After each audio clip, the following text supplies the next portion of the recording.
Hello, Empower Sleep family. My name is Narina, and I'm a respiratory therapist and sleep coach with Empower Sleep. Today, we're making a video going over how, when, and why to adjust your humidity or your tubing temperature settings on your ResMed AirSense 11 device.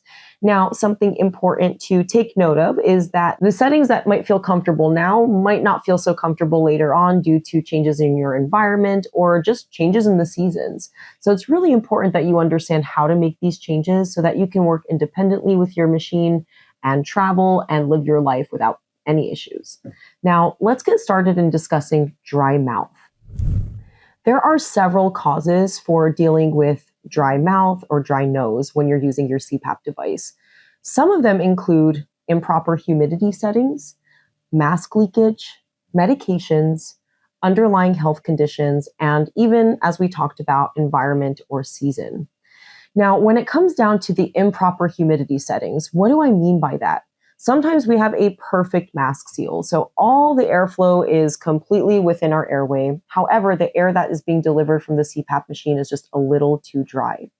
When it comes down to mask leakage, it can often cause dryness because let's say you're on a full face mask and we have all the air that's supposed to be reaching your airway with humidity now escaping out of the mask. Well, again, all that humidity is escaping, so we have to make sure that we can keep a proper seal. With a nasal style mask or a mask that does not cover the mouth, when you open your mouth up at night, the air will rush out of your mouth almost like a wind tunnel and create some sort of drying effect. So it's very important that we properly address the mask seal.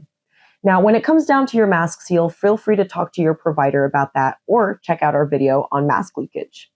Now, some dry mouth solutions could be adjusting the humidity settings on the machine. Xylamelts, which are little tablets that are going to be placed between your gum and your cheek. And what they do is they actually slow release moisture throughout the night. I really enjoy Xylamelts over people using lozenges because lozenges or cough drops can be a choking hazard. So in addition to the humidifier on your machine, if we're maybe maxed out on humidity or you start to deal with condensation or water buildup in your tubing, you can supplement with Xylamelts. Outside of Xylamelts, there's also Biotin mouthwash, and you can use that maybe right before bed and when you wake up in the morning to help relieve some of that oral dryness.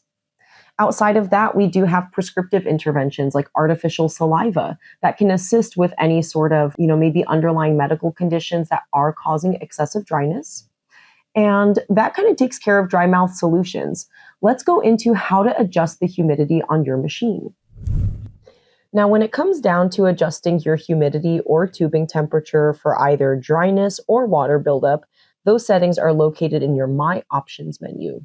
You will need to keep your tubing plugged in for this part, so just keep that in mind. Now, when we're in the My Options menu, if your settings are currently on what they were shipped as, you actually won't see a humidity setting anywhere. You will see tubing temperature and you'll see climate control. Climate control is currently on automatic, and that is your humidity. With climate control on auto, what that means is it will be assessing how humid your environment is and pushing out humidification based on that algorithm. So what we'll do is if you are dealing with dryness or congestion, we'll go ahead and tap on climate control, switch it to manual, and hit OK.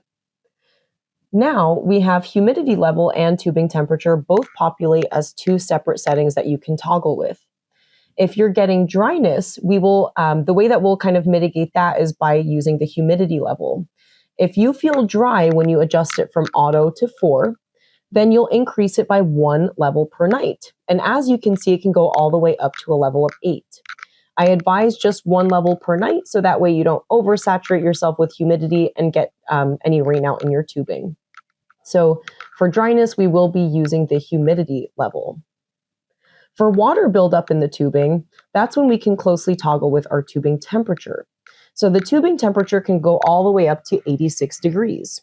If you're dealing with mild levels of rainout, maybe just like small droplets of water in your tubing or in your mask that are disrupting your sleep, you can increase by 2 degrees per night.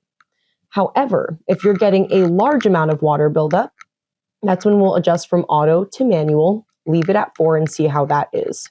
And in that point, if you're still getting large amounts of water buildup, we'll actually reduce the humidity level in that case. And we're all set. Now, rainout, or simply put, condensation that builds up in your mask or your tubing, can be caused by a few different factors.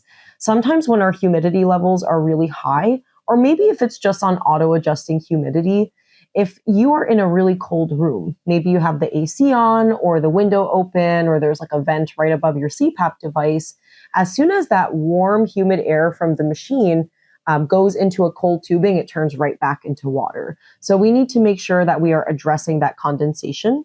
In some cases, just a few droplets in your tubing is not a big deal. What I mean by rainout or condensation is more so rainout that's going to cause disruptions to your sleep, whether that's gurgling in your mask or tubing, or maybe even water spraying on your face in the middle of the night. So let's talk about how we can get rid of that.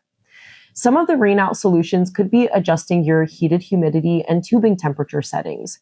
In some cases, we need to drop the humidity down. If we're getting large pools of water buildup, that is way too excessive. However, if there's a mild level of buildup and maybe just a few droplets, we could go ahead and increase the tubing temperature. The warmer the tubing, the more quickly it can evaporate that excess moisture. Outside of that, we can also get a tubing wrap. A tubing wrap is a piece of fabric that hugs your tubing or zips over your tubing, and that further insulates the tubing to keep it extra warm, in addition to actually heating up your tubing with your climate line heated tubing for your AirSense 11 device.